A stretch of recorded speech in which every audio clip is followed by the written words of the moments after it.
인물중심 기업 분석 CEO 톡톡. 안녕하십니까, 곽보현입니다. 오늘도 지난 시간에 이어서 원게임 리스크를 앓고 있는 중견게임사와 그리고 그 게임사의 CEO들이 이 리스크를 어떻게 극복해 나가는지 이야기를 계속 해보도록 하겠습니다. 오늘은 그 원게임 리스크를 지식재산, IP라고 하죠. 이 IP를 통해서 극복하려는 그런 게임사와 그 CEO들에 대한 이야기를 해보도록 하겠습니다.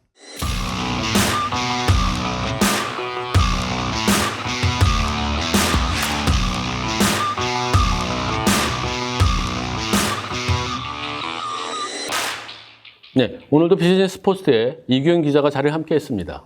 안녕하세요. 비즈니스 포스트 이규현입니다. 네, 이규현 기자. 오늘 저희들이 좀 논의할 이 CEO들은 원게임의 리스크를 극복하기 위해서 그 IP, 지식재산을 잘 활용하고 이 IP의 활용 범위를 계속 넓혀나가는 이런 전략을 쓰고 있는데 구체적으로 좀 어떤 것들이 진행되고 있는지 한번 소개를 해 주시죠.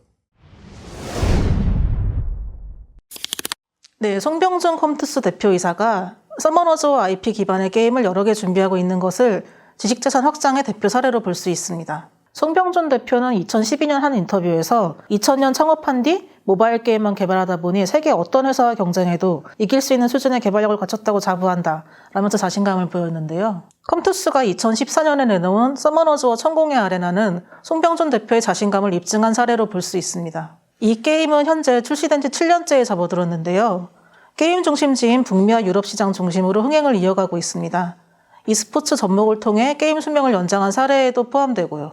하지만 그 서머너스와 천공의 아레나 이후에 새로운 IP의 게임들을 내놨어요. 근데 이게 별로 이렇게 흥행을 못했거든요. 근데 이렇게 보면은 이것도 원게임 리스크에 들어가는 거 아니냐 이런 생각이 들어요. 분명 그렇게 볼 수 있습니다. 컴투스가 최근에는 전체 매출에서 서머너즈와 천공의 아레나 비중을 밝히지 않고 있는데요. 하지만 비중이 상당히 높을 거라는 사실은 쉽게 추정할 수 있습니다. 컴투스는 2020년 3분기 매출의 79.2%를 해외에서 거뒀는데요.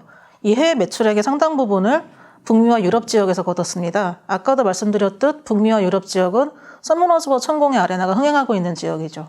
또 서머너즈와 천공의 아레나 매출이 하향 안정을 했던 2018년과 2019년에 컴투스 매출도 감소세를 보였는데요. 이 게임이 컴투스의 전체 매출에 영향을 많이 미친다는 사례로 볼 수 있습니다. 네, 그래서 그 송병준 대표가 이제 취한 전략이 아예 새로운 게임, 별도의 이제 IP를 가진 게임 이걸 만드는 게 아니고 서머너스와 천공의 아레나와 그 IP를 공유하는 그런 게임을 만들겠다. 이쪽을 잡은 거죠. 그렇습니다. 컴투스는 서머너즈와 천공의 아레나와 스토리 또는 세계관을 공유하면서도 장르나 플랫폼은 다른 게임들을 준비하고 있는데요. 일단 서머너즈와 백년전쟁이 2021년 1분기에 출시될 예정입니다. 그 뒤에는 서머너즈와 크로니클이라는 게임이 역시 출시될 예정입니다. 두 게임이 성공한다면 컴투스가 향후 서머너즈와 IP를 활용한 다른 게임을 내놓을 가능성도 높습니다. 네, 그럼 단도직입적으로 물어보죠. 서머너스와 IP를 가지고 있는 그 게임들이 과연 성공을 할 수 있을까요? 게임이 아직 나오지 않은 시점에서 판단하기는 이르지만 서머너즈와 백년전쟁은 이용자 대상의 비공개 테스트에서 좋은 반응을 얻었습니다. 증권업계에서도 서머너즈와 IP를 활용한 게임들의 흥행에 기대를 보이고 있는데요. 서머너즈와 백년전쟁과 서머너즈와 크로니클이 성공한다면 컴투스의 전체 매출에서 서머너즈와 천공의 아레나가 차지하는 비중이 현재 90%에서 60, 65%까지 내려갈 수 있다는 전망도 나옵니다. 그런 전망이 나오고 있는 건 굉장히 고무적이네요.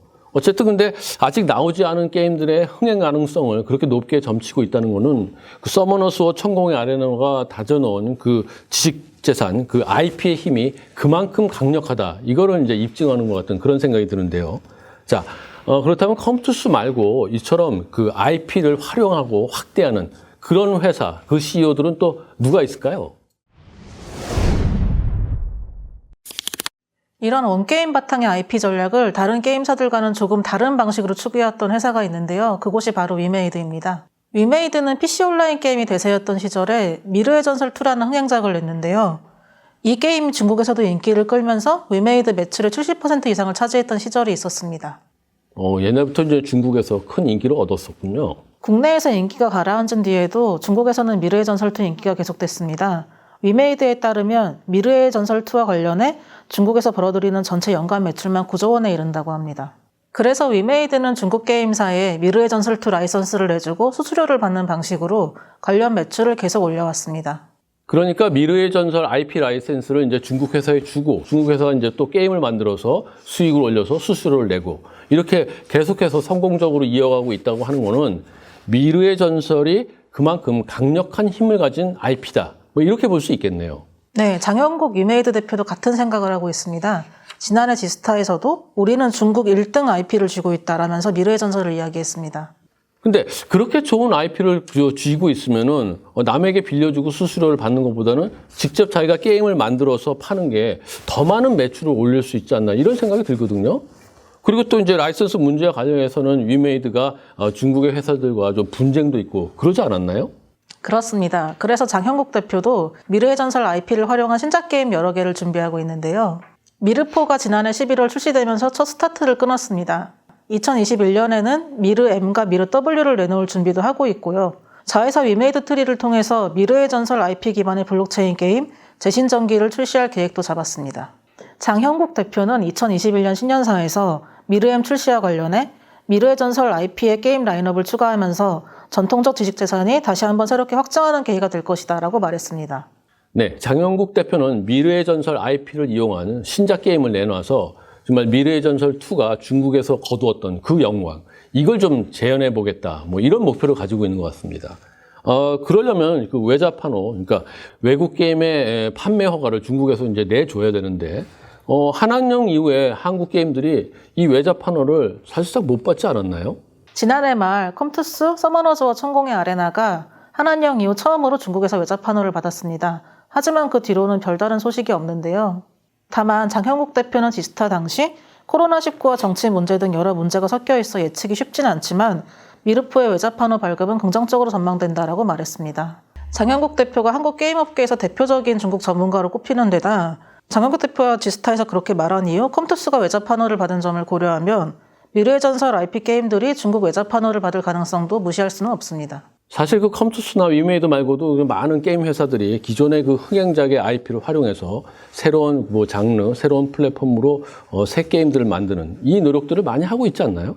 그렇습니다. 기존 게임의 IP를 활용한 게임 다변화는 국내 게임업계의 대세라고 말해도 과언이 아닌데요. 3N으로 불리는 대형 게임사 넥슨, NC소프트, 넷마블은 물론이고 중견 게임사와 중소 게임사들도 IP 활용에 정성을 들이고 있습니다. 저도 좀 이름을 들어본 게 있어요. 넥슨의 바람의 나라나 카트라이더, 이것들이 이제 모바일 버전으로 새 게임이 좀 나왔고, 또 NC소프트의 가장 유명한 리니지도 역시 마찬가지였고요.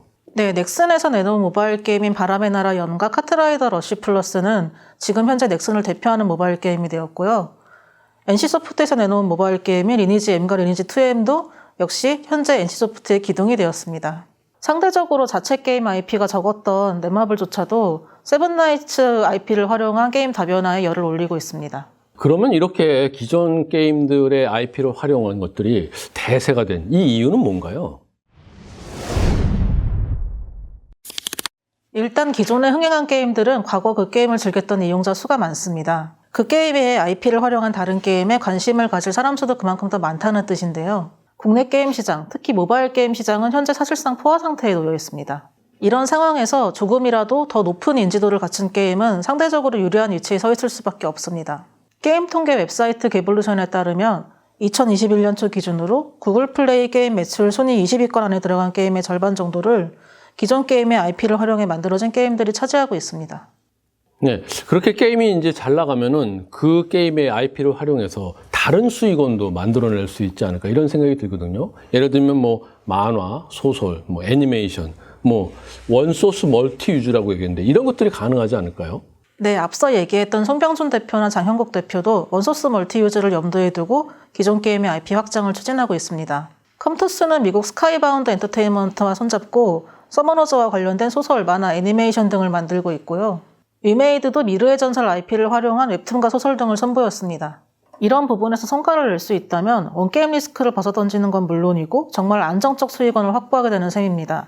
게임 인지도도 높아지고 충성도 높은 이용자층도 얻을 수 있으니까요.